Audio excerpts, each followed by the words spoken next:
dia, boa tarde, boa noite. Mais um episódio gravado aqui do nosso Investimento Aberto. Esse é o nosso episódio número 35. Hoje eu tenho o prazer de receber Gustavo Caiube Guimarães, que mora em Portugal, um brasileiro que mora em Portugal, que aceitou muito gentilmente esse convite. Obrigado, meu caro Gustavo. Por favor, se apresente. Obrigado, Hudson. Prazer aqui estar com você nesse episódio 35. Como podem ver, apesar de estar em Portugal, sou brasileiro. Não deu para perceber. Natural de São Paulo. O sotaque também não engana muito. E estou aqui há mais ou menos 2 anos e meio, desde junho de 19, trabalhando no mercado financeiro, o que é um desafio também, né, para quem vem do mercado financeiro no Brasil. Mas feliz da vida, eu e minha esposa, a gente adora a qualidade de vida, o tipo de vida por aqui, especialmente quando você compara um pouco com a vida em São Paulo. Mas vai ser um prazer aqui a gente bater esse papo e trocar um pouco das experiências que eu tenho por aqui e que eu acho que pode ser legal aí para o pessoal que vai escutar a gente hoje.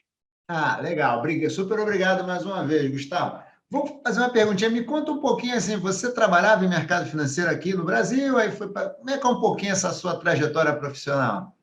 É isso. Então, assim, sou formado em administração pela SPM, fiz pós-graduação na INSPER e desde o começo, desde a época de estágio, entrei no mercado financeiro na parte de gestão de patrimônio, que até eu acho que, assim, quando eu comecei, que foi em 2008, não foi há muito tempo atrás, mas foi em 2008, eu acho que as pessoas do private banking, né, no Brasil, de gestão de patrimônio, elas costumavam vir, sei lá, de outras áreas dos bancos, né, tesouraria ou da asset, né, gestão de fundos e tudo mais. E eu fui, acho que assim, um dos primeiros, na empresa com certeza que eu entrei, que era a G5 Evercore na época, hoje em dia a G5 Partners, fui um dos únicos a entrar direto para essa área de gestão de patrimônio, o que eu achei muito legal, porque eu gosto de ter o relacionamento com os clientes, conhecer as histórias, compartilhar um pouco das experiências. Então, achei super interessante, e lá eu tive a oportunidade de crescer, me desenvolver e óbvio, estar em contatos com clientes aí, com grandes fortunas, donos de negócios, o que é muito legal para aprender, principalmente quando você está no começo da sua vida profissional, né? E aí, num determinado momento, eu decidi sair para ter uma experiência internacional e foi quando até eu e minha esposa, a gente decidiu estudar fora para fazer o MBA.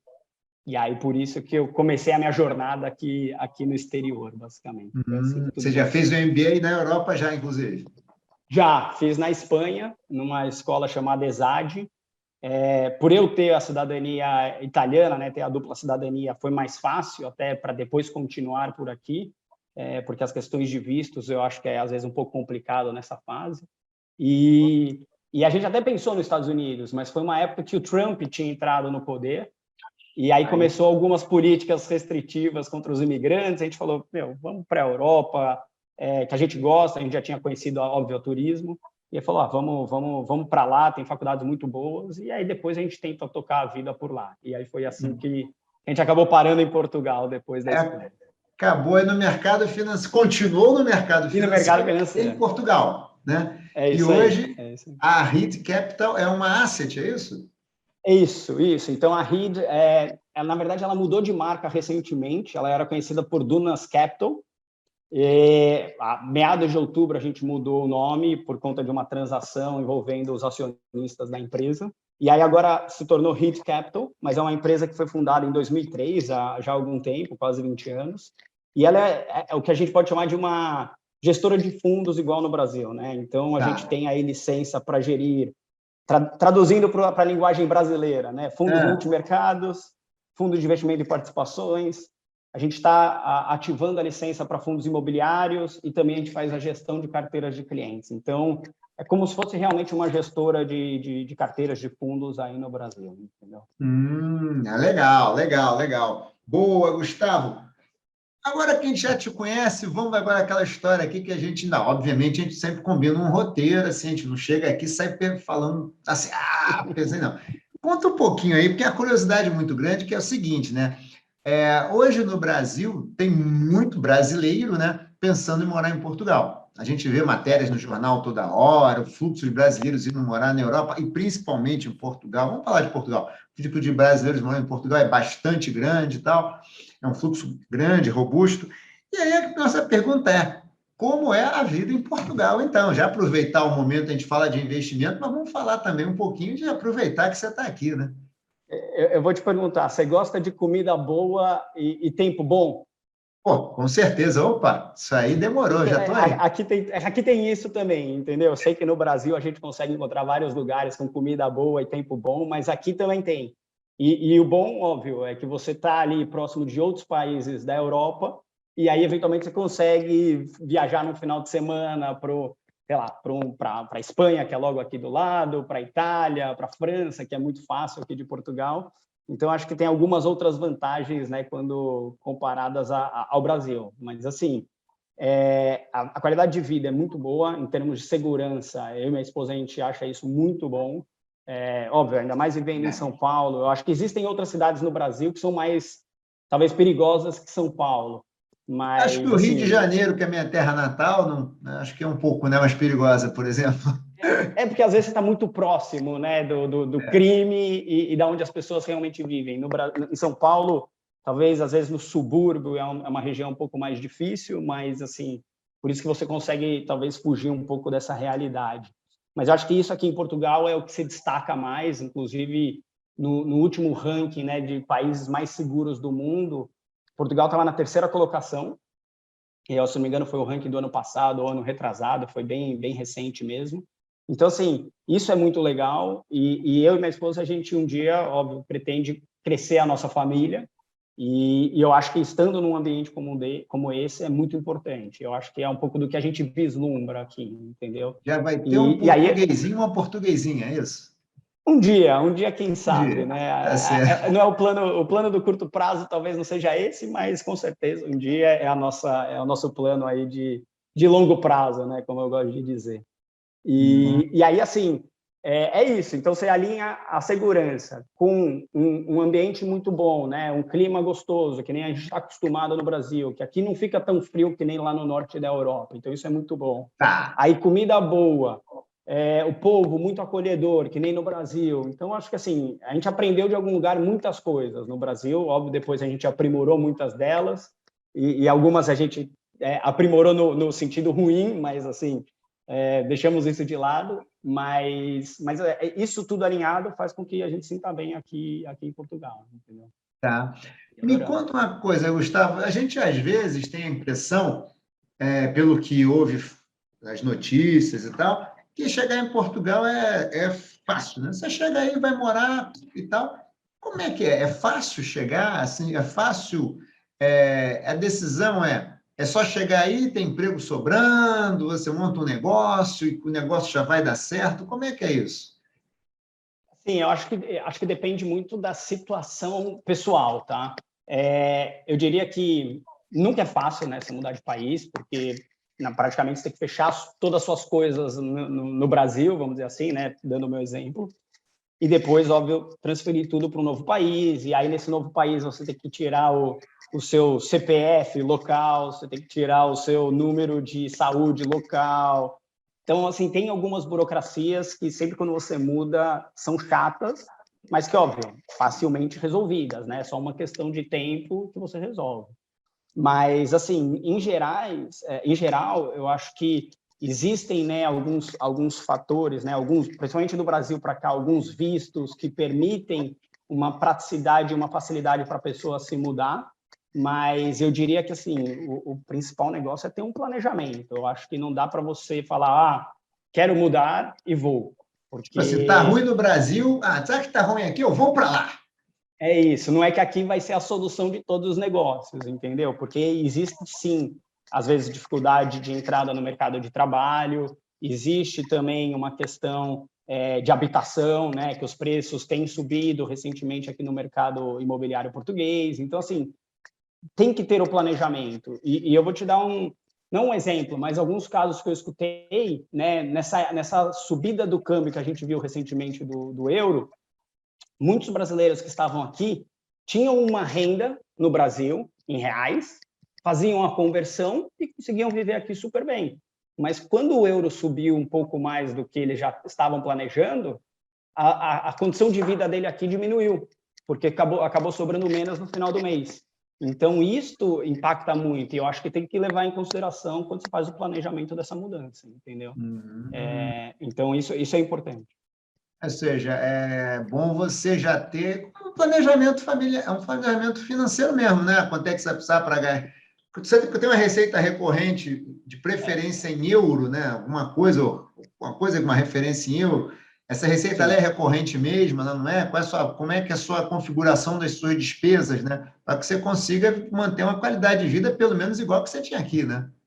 É isso. Aí o que eu gosto de sempre falar é assim, você tem que saber, né, pelo menos no primeiro momento, depois eu acho que vai virando uma rotina e se acostuma, mas você tem que saber quais são suas receitas, seus custos, para saber que se no final do mês fecha a conta, porque se ficar perto do 0 a 0, óbvio que a sua vida vai ser talvez um pouco mais difícil de que se não estiver no positivo. Então, acho que isso é muito importante, entendeu?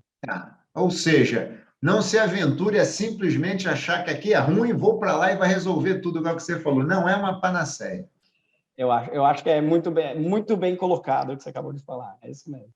Tá. E vamos falar um pouquinho de mercado financeiro aqui, investimentos, começando aqui um pouquinho. Me conta aí, fala aí para a gente, como é o mercado financeiro em Portugal? Você conhece os dois? Dá para fazer um paralelo, uma comparação entre eles? Sim, eu acho que dá para fazer um paralelo, mas eu ainda vejo muitas diferenças entre eles, né? E é óbvio que eu estava num segmento específico lá no Brasil, né, de gestão de patrimônio, de indivíduos endinheirados. Aqui é mais olhando para um sentido de gestora de fundos abertos, né, com alguns investidores de varejo, vamos dizer assim. Então, é uma realidade um pouco diferente, mas assim, a minha sensação é que aqui em Portugal o mercado está um pouco atrasado quando comparado ao mercado brasileiro. Eu acho que pelo fato de, óbvio, ter muito capital aí no Brasil, e aí isso faz com que o mercado se desenvolva mais rapidamente do que aqui, né? Apesar de, óbvio, que a moeda é bem diferente. Mas, assim, em termos de estruturas, veículos de investimentos, eles são muito parecidos, né? Que nem eu falei, né, já no abrasileirado, o FIP, né, o Fundo de Investimento e Participação, o Fundo Imobiliário, o Fundo Multimercado, são todas características de fundos que a gente vê por aqui também em Portugal. Indústria bem regulada também? Muito regulada, inclusive. E isso é uma coisa que foi um susto até que eu tomei quando eu cheguei. Óbvio que o regulador no Brasil também ele é muito forte, né? Está presente aí no dia a dia das empresas. Mas aqui, o que acontece? Você tem uma legislação europeia, que aí todos os países do bloco seguem, e aí depois você tem uma legislação local. E aí até o fundador aqui da RIDA, ele diz que a legislação portuguesa às vezes gosta de fazer uma supervisão ainda maior do que a supervisão do bloco.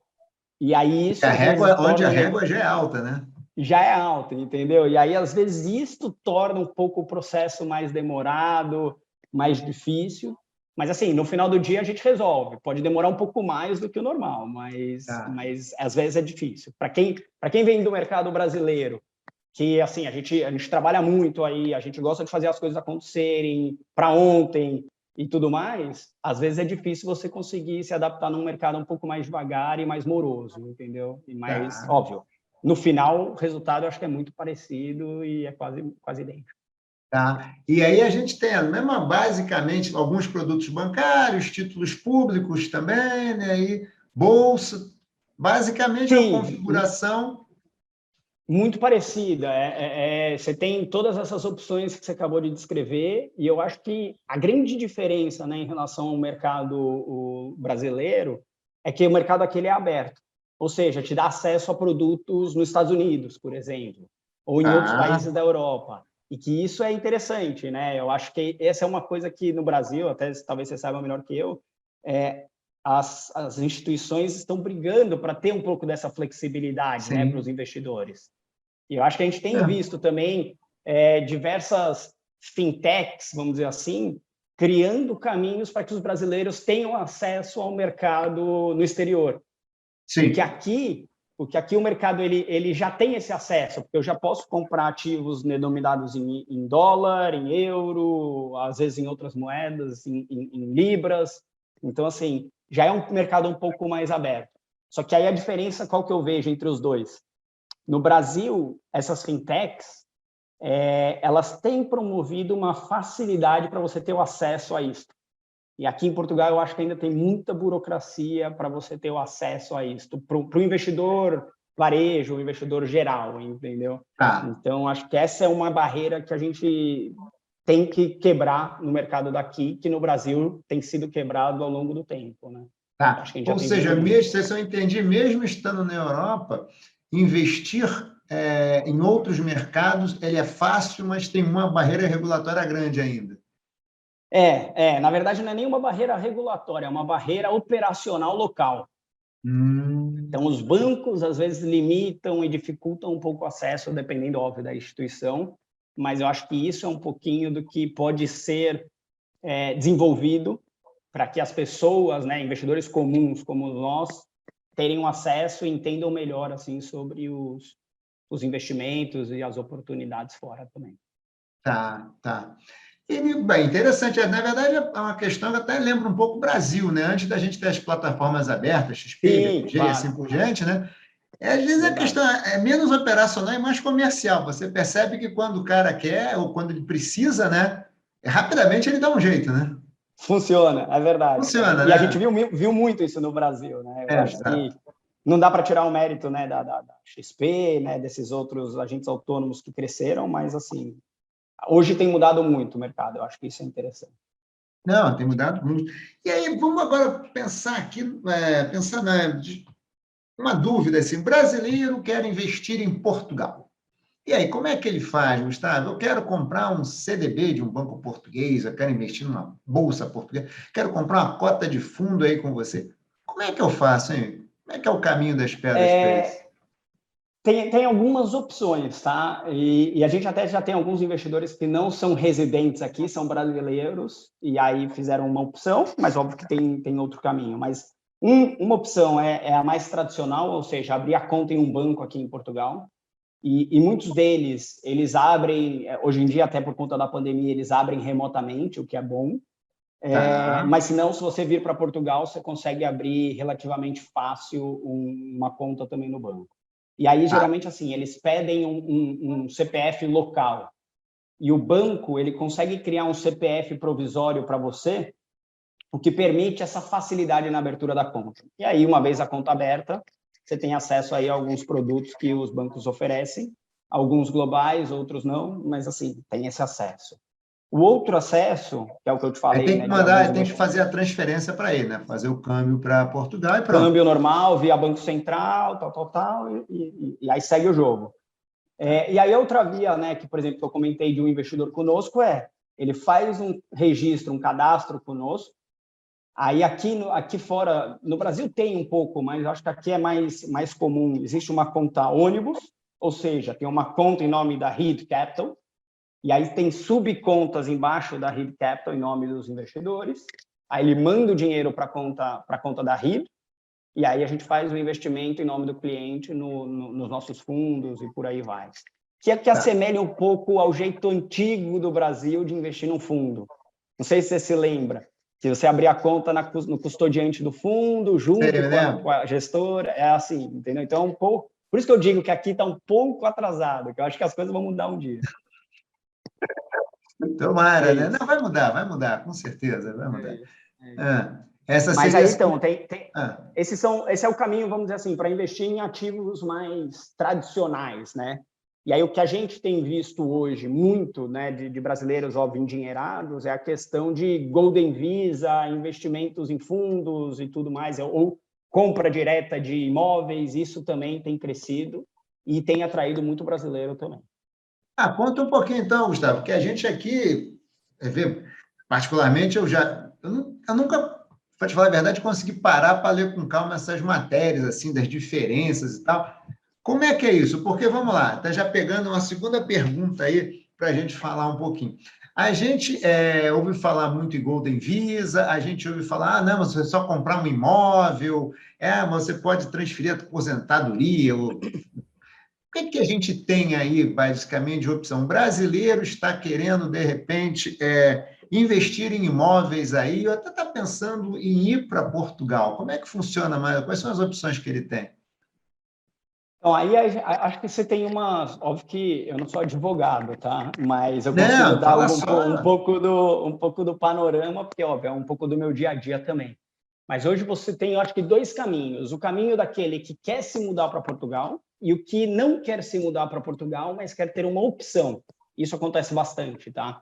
E Tá. aí, assim, para a pessoa que quer se mudar para Portugal, existem alguns vistos, e eu acho que um dos principais, ele se chama D7, D de dado 7, que é quando você prova que você tem rendimentos para se sustentar em Portugal.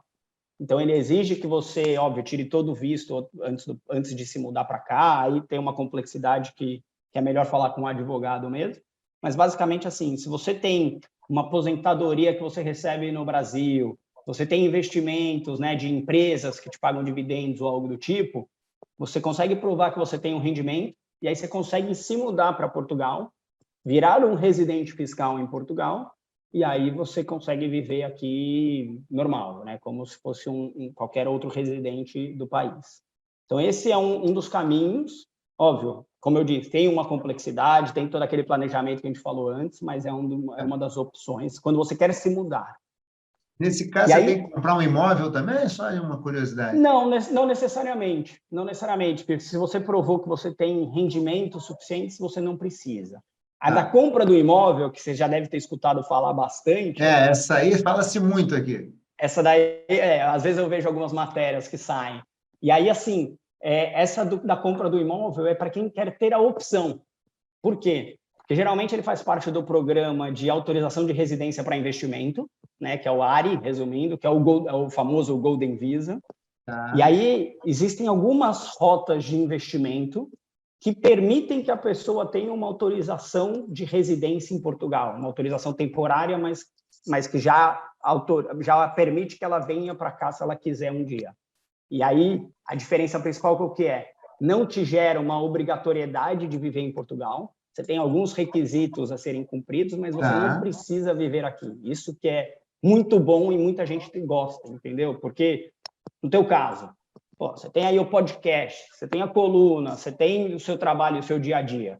Você não está pronto para querer apagar a luz e se mudar.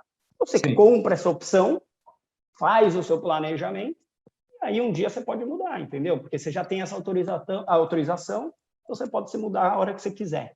E aí sim, para você cumprir alguns requisitos, você faz a compra de um imóvel acima de um determinado valor.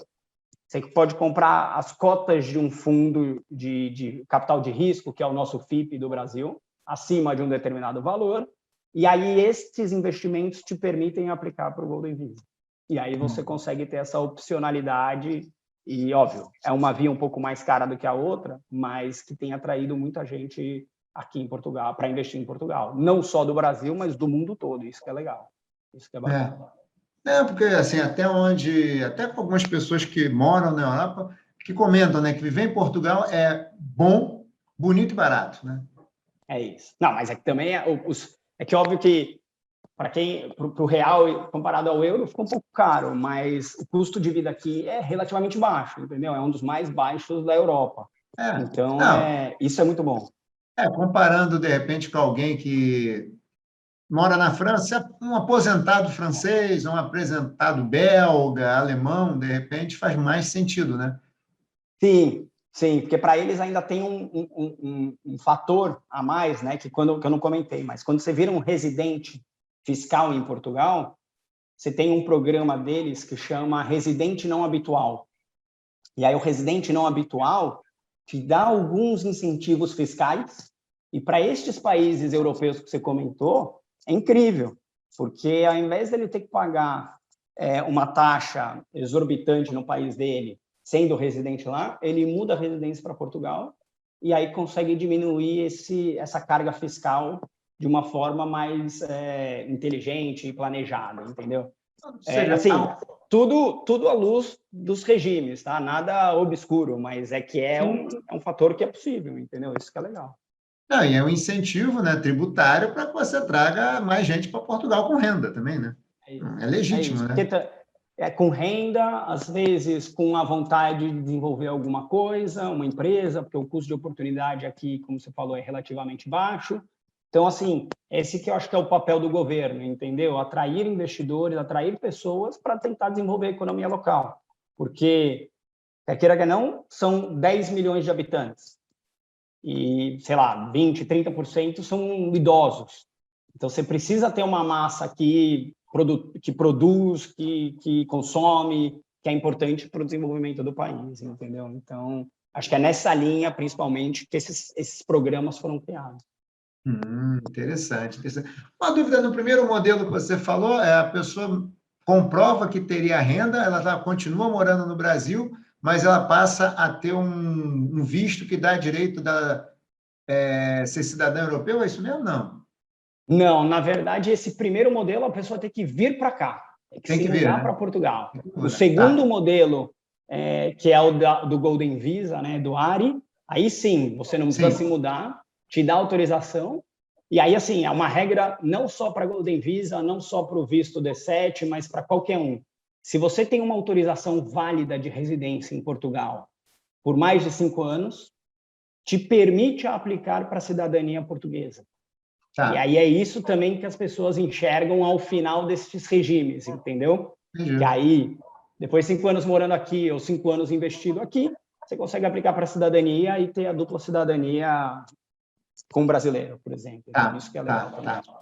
Interessante. Ó, fica a dica aí para o pessoal que está ouvindo, que está interessado no assunto, hein? Muito bacana. E eu estou aqui à disposição, se quiserem conversar também, porque isso daqui eu gosto de falar, gosto de apresentar para distribuir o conhecimento para todos. Acho que isso é importante. Acho legal. Isso, depois até eu vejo com você como é que eu faço para passar os teus contatos. De repente, no final aqui da gravação, eu boto o teu e-mail e boto o e-mail, né? Bota o e-mail, de repente, na gravação. E-mail, aí manda mensagem. Quem quiser. Boa. Vou fazer isso então. Você que manda aqui. Eu sou só o convidado. Tá certo. Vamos agora, então, falar um pouquinho de como é que você está vendo o mercado financeiro português e europeu hoje em matéria de oportunidades, quando a gente pensa no seguinte, né? Fala-se que a taxa de juros americana vai crescer, em algum momento a taxa de juros do mercado europeu vai crescer também. Por outro lado, a gente espera aí uma valorização maior das moedas fortes ainda, né? Você tem um cenário aí. Como é que você está vendo esse cenário aí global, local para você, né? Portugal, Europa e Estados Unidos. Como é que você está vendo isso hoje, Gustavo?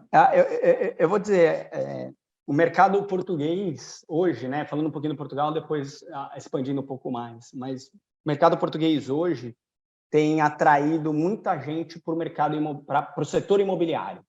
Então, aqui a gente tem visto algumas oportunidades, inclusive alguns nossos fundos investem nesse setor, porque assim a economia aqui, é óbvio que não é muito forte, ela depende muito de serviços.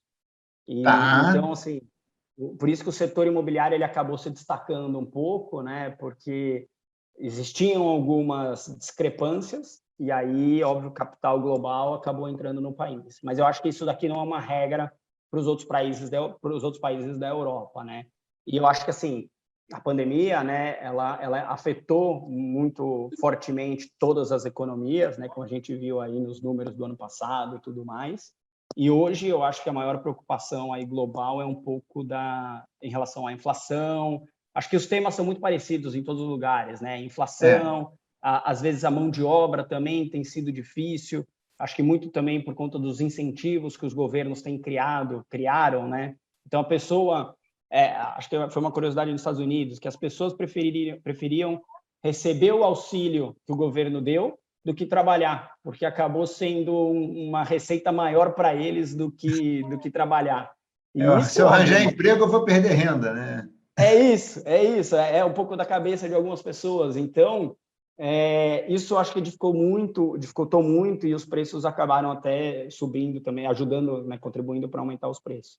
Então, a gente tem visto que essa possibilidade de aumento de juros nos Estados Unidos, ela influencia muito aqui na Europa também, então não é um tema só daquela parte do mundo. E aqui eu acho que assim as economias elas são um pouco mais tradicionais, então elas não têm tido essa escala, esse crescimento que a gente tem visto das empresas americanas. É um ritmo um pouco mais devagar. E aí eu acho que com isso que faz com que a Europa ela demore um pouco mais, vamos dizer assim, para poder se recuperar e sair dessa crise que a gente viu por conta da pandemia.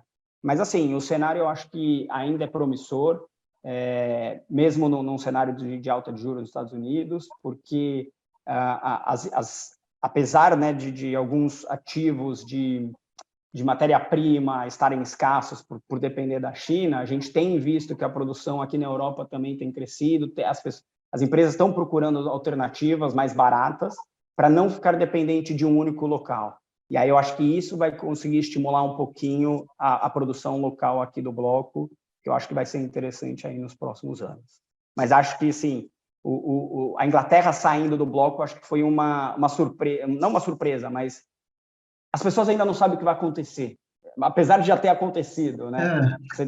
Acho que você deve ter visto um pouco, tipo, os ingleses estavam acostumados a fazer negócios com a Europa e, do nada, tiveram que parar porque as condições não são mais as mesmas. Então, eu acho que isso também a gente está numa fase de ver o que vai acontecer e o que tem que ser feito para poder voltar a umas condições normais de antigamente, entendeu? Acho que essa é uma surpresa também que tem impactado um pouco o mercado europeu, principalmente. Você acha, Gustavo, quando a gente olha para aumento de taxa de juros, inflação, tem algum risco de uma estagnação? Você acha? Você vê hoje no mercado europeu e americano risco de estagnação? Sendo honesto, assim, eu não vejo tanto uma estagnação por conta disso, né? Porque eu acho que as empresas viram que não dá para depender de um único local e eu acho que elas têm que investir.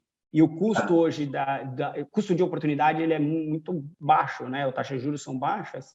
E aqui a gente não vê muito uma possibilidade de crescimento dos juros igual fala-se nos Estados Unidos. Isso que eu ia te perguntar. Aí você na Europa, vocês não veem. Você não vê particularmente. Não vemos muito. E óbvio, sempre vai depender um pouco, né, do que dita a economia principal, né, que é a americana. Mas, assim, não vemos porque existe uma discrepância grande entre os países ricos, né, os ricos europeus e os menos ricos europeus. Eu acho que por conta... porque assim, você vê que os países, por exemplo, a Alemanha, a França, eles são muito mais ricos do que os países do sul da Europa, né? Como Portugal, Espanha, Itália, Grécia. Itália até é um país rico, mas Grécia. Então, assim, você tem que andar em conjunto com todos. Não dá para você olhar só para a economia mais rica ou só para a economia menos rica. Então, nesse cenário, por isso que aqui não se fala tanto de um aumento de juros no curto prazo, que nem se vê lá nos Estados Unidos, entendeu? E aí, por conta disto, eu acho que continua a estimular as pessoas a desenvolver negócios e fazer criar novas oportunidades. Eu acho que isso é uma coisa que a gente vai ver aí na Europa durante os próximos anos. Tá. Nesse cenário, o que você acha? Você acha que a bolsa nos países europeus tende a crescer? Você acha que a gente está num cenário de... o que você acha assim? Mais renda fixa? O que você aposta? Se os juros vão ficar meio parados, a gente pode imaginar algum título, de repente, corrigido por inflação, talvez. Sim, porque a inflação tem crescido, né, ultimamente, sim. Não, e tem uma coisa que algumas pessoas que estudam indústria, né, têm comentado, que esse processo que você falou de produção local, né, para substituir o que vinha da China, né, até para reduzir a dependência, né, também é um processo que encarece, né, um pouco, né, porque você tende a, muitas vezes, o teu custo de produção maior do que o custo chinês, né? Então, isso aí também acabaria sendo mais alguma coisa para empurrar um pouquinho a inflação. Nesse sentido, assim, o que fica de opções de investimento hoje quando a gente olha para a Europa? O que você acha? Mais renda fixa, mais variável, pós? O que você acha? Eu acho que assim, a renda fixa é um pouco mais difícil, porque os juros, né, de alguns países até no longo prazo está negativo. Então, acaba que a taxa de juros em euro, né, de ativos denominados em euro, ela é muito baixa.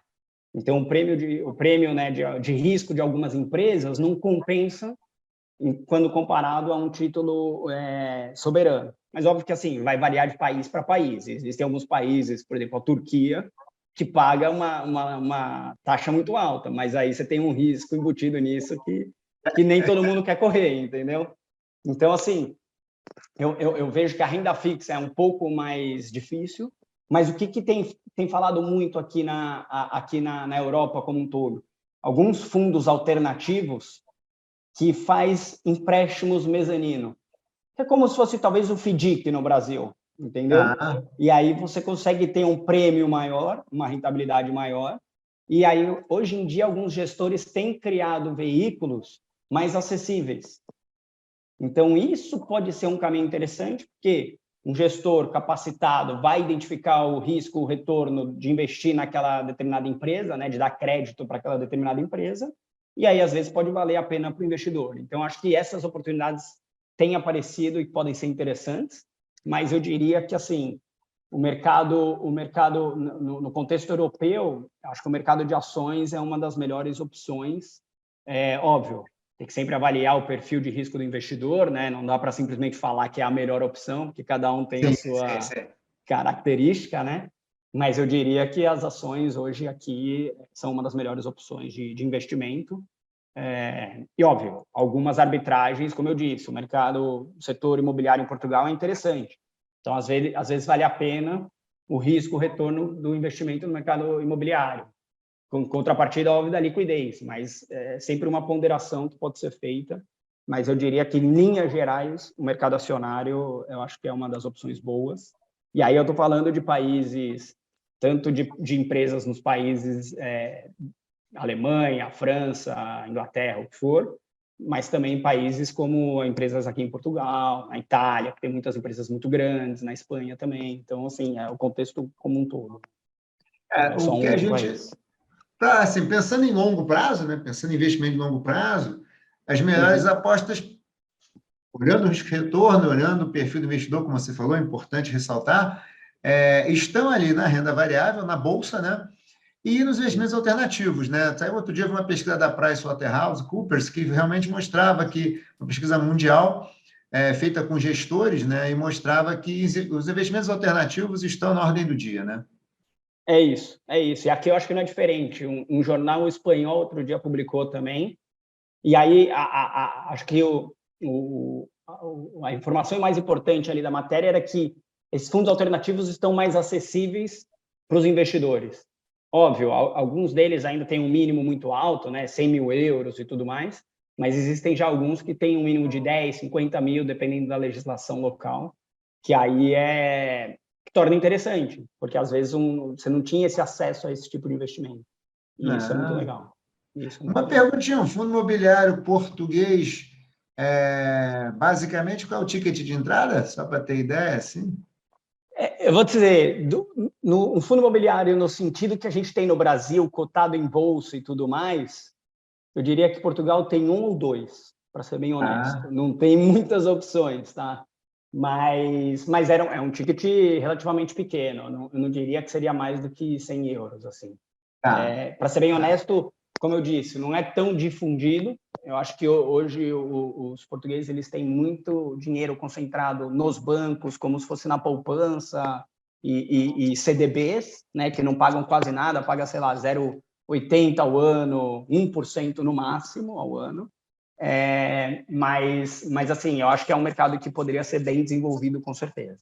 E eu acho que nos próximos anos podem surgir algumas oportunidades nessa linha, assim. Tá. Interessante, interessante. Então, vamos pensar agora no seguinte, o caminho inverso agora.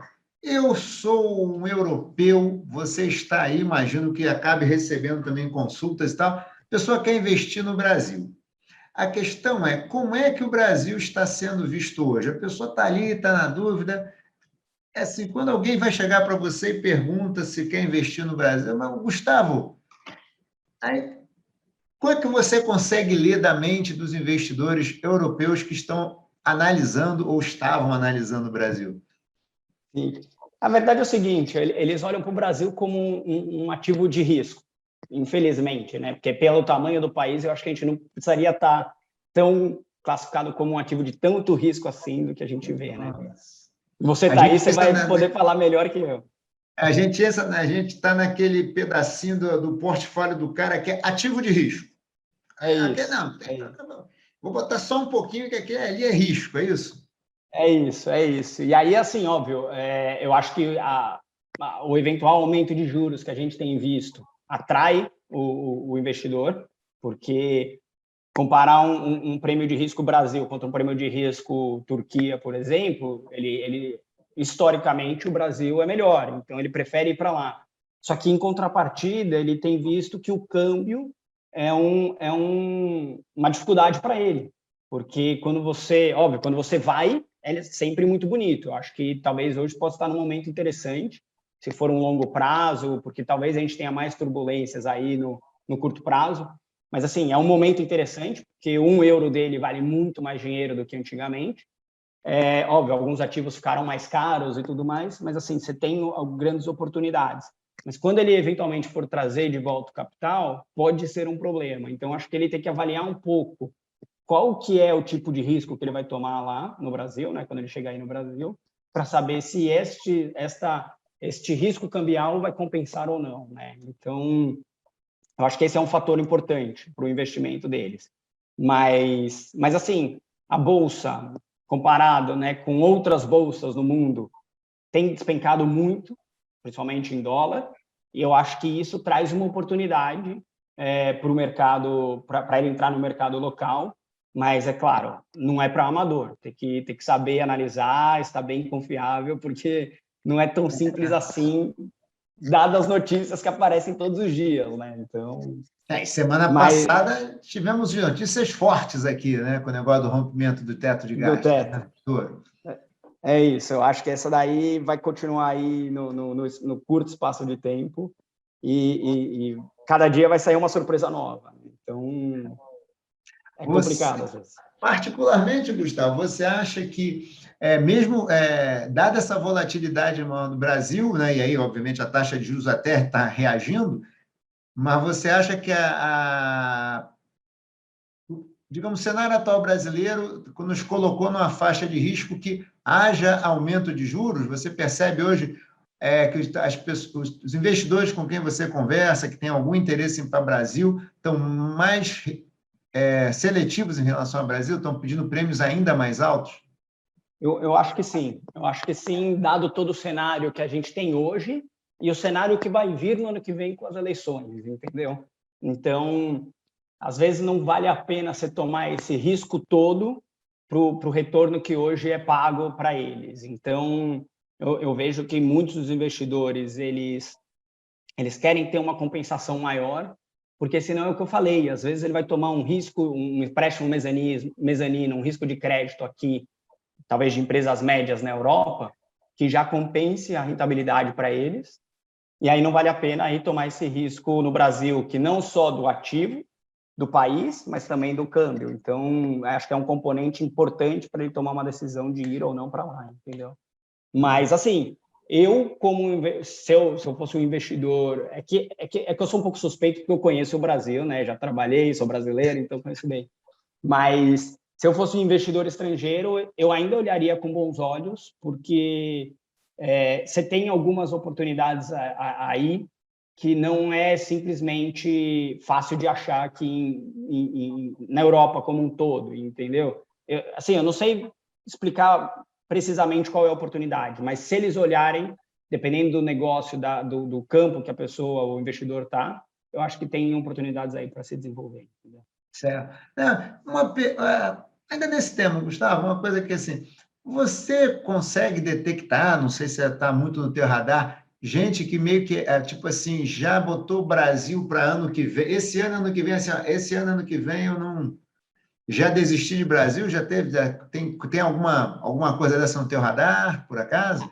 Ainda não vi nada disso e espero que não aconteça, mas pode ser. Eu acho que às vezes as pessoas querem tentar ter alguma previsibilidade um pouco maior antes de dar qualquer passo, né? Então, mas por enquanto não tive nenhum caso desse, não vi nada disso. Então, o Tomara que que é não bom. veja, né? É Tomara que isso, não o que é veja. bom, o que é bom. Né? Somos brasileiros, eu ainda estou morando aqui, inclusive, né? Sem nenhum problema, gosto muito do Brasil, inclusive, e tal. Então, torço muito, né? E você também, com certeza, torce Claro, muito, torço de longe também. né? Para que a gente não passe por isso. Não, botei na minha listinha aqui de países a Não. serem evitados, né?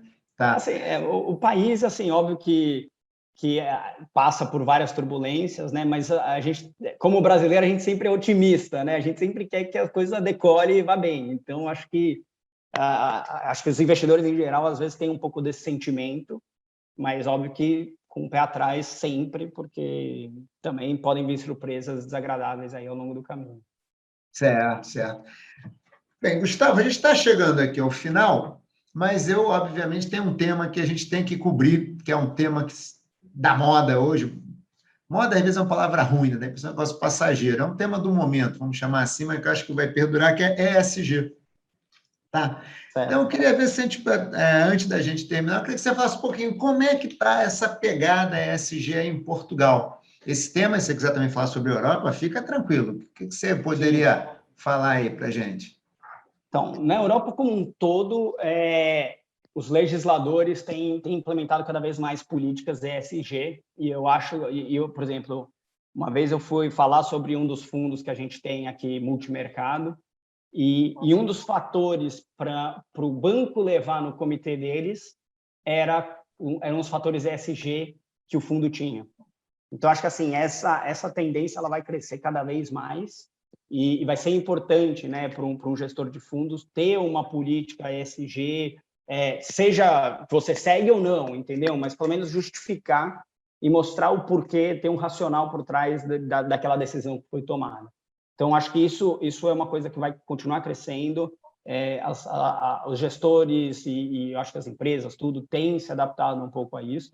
E aí, aqui, do ponto de vista de Portugal, eu acho que não é diferente, né? Até, por exemplo, Lisboa foi eleita a capital verde do ano para poder fazer mudanças e tentar mudar um pouco os hábitos, vamos dizer assim, dos portugueses. Não Era, por sabia, que exemplo, legal.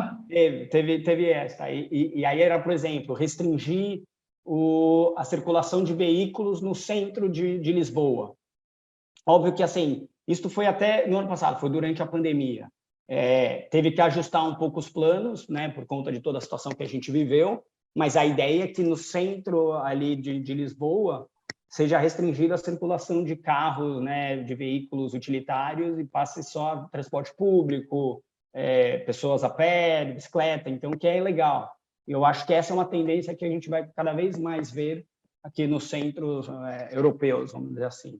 E aí, até olhando um pouco para esse sentido, nós, dentro da RID, a gente também se preocupa e outro dia desse, a gente começou a captação de um fundo, até fazendo um pouquinho da propaganda aqui, mas é um fundo que vai ser focado em impacto social, né? Um dos critérios de investimento dele é impacto social, aqueles 17 Objetivos de Sustentabilidade da ONU, e a ideia é essa, né? Cada vez mais a gente ter um pouco do capital alocado para fazer o bem, para fazer o melhor na sociedade onde a gente vive, que eu acho que vai ser um tema muito importante e cada vez mais vai ser mais comum, vamos dizer assim, na vida dos investidores, na vida pessoal das pessoas. Então, acho que é nesse sentido. Você diria, Gustavo, que a gente está naquele momento que daqui a alguns poucos anos ou você é ESG ou você não é nada? Eu acho que sim, eu acho que vai ter. Mas eu acho que vai ser mais ou menos isto e porventura pode até ter uma discriminação, vamos dizer assim, se você não for, entendeu? Mas eu acho que a gente vai chegar num determinado momento que vai ser isso mesmo. E a questão hoje não tem esse fator ainda muito implementado, mas como eu disse, né, eu acho que você tem que saber se posicionar e falar o porquê. Então, A gente já está chegando nesse momento, mas como ela é muito recente, as pessoas ainda não sabem como reagir a isso, entendeu? Então, é um processo que vai crescer de pouco a pouco, de migalha em migalha, para depois virar um pouco mais natural, vamos dizer assim. Não, mas eu gostei do que você falou, essa questão de Portugal, porque quando você pega um país que dá uma direção uma direção que converge com a ESG, começando a ter políticas na questão da mobilidade urbana, na ocupação dos centros urbanos, e isso vai, com certeza, vai começando a escalar, isso vai começando a espalhar pelo setor produtivo, as empresas, você começa realmente, isso começa a virar cultura e daqui a pouco não tem mais assim, se o seu processo de investimento é ESG, como é que é o seu processo de investimento? Qual é o seu processo de seleção?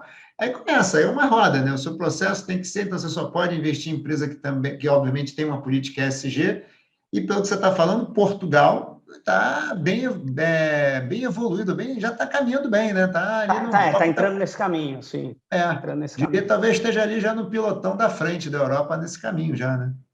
Eu acho que ainda tem alguns países mais evoluídos, principalmente lá do norte, né, como, sei lá, Holanda, Suécia, Dinamarca, Finlândia e tudo mais.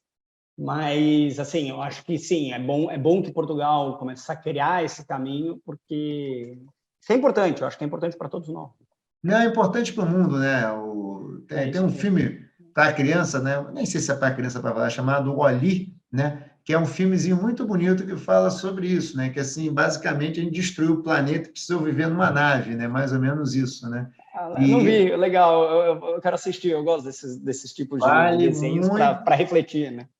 Vale muito a pena esse filme. E é basicamente essa história, né? A gente não tem um outro planeta para a gente viver, né? Na ficção até é legal, é bacana na ficção você fazer o contraponto para refletir, como você falou.